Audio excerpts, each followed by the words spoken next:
Hi guys! Welcome sa John Smash Talks Badminton Special Edition. May papakilala pala ako sa inyo na bagong maglalabas ng bagong brand ng badminton equipment dito sa Pilipinas. Let us all welcome Sir Paulo Tan. Thank you for the opportunity na in-interview mo ako, no?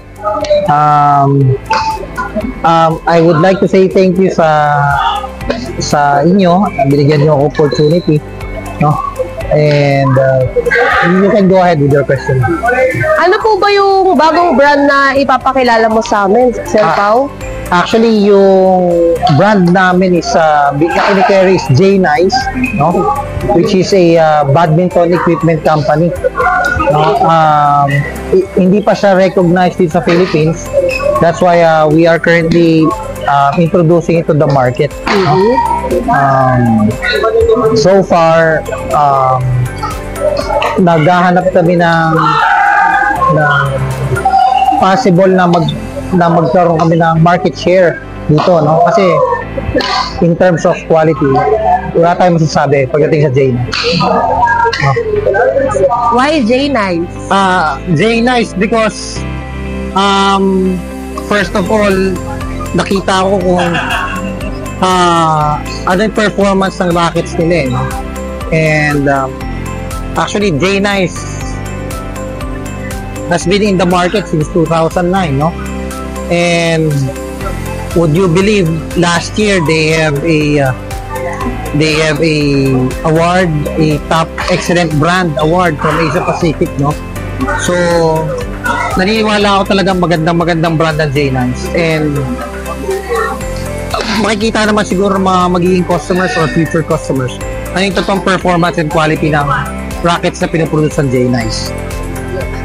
So, ano po dapat ang ilulook forward namin pagdating sa brand ng J-Nice? Number one, syempre, reliability. Kasi, kaya lang naman talaga ako nagpumilit mag J-Nice, no? Is, may brand akong ginagamit before na hindi ko nagustuhan yung quality niya. So, I look for a different brands, no? Try different products. Although, hindi ako masasabing magaling maglaro. Marunong lang, pero yun nga, it all just started because I've been disappointed with a certain product, you know? And that's why sabi ko, gusto ko mag-launch ng product na talagang hindi kami mapapahiya. So, that's why I've been partner with J-Nice Taiwan para matest yung products nila rito. And so far, we've been lending out some rackets, no? Especially the flagship rackets, we've been lending them out. And marami namang positive feedback. Good. So, kaya po bang makipagsabayan ni J-Nice sa market? Kung sabayan, definitely quality-wise, wala kang masasabi.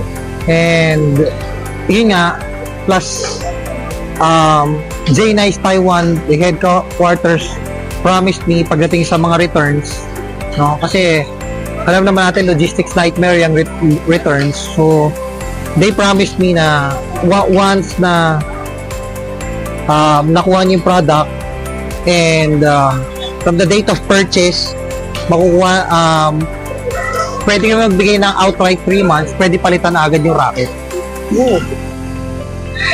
So, ano na lang, Sir Pao, message nyo na lang po sa badminton community about J-Nice, kung ano yung gusto nyo sabihin.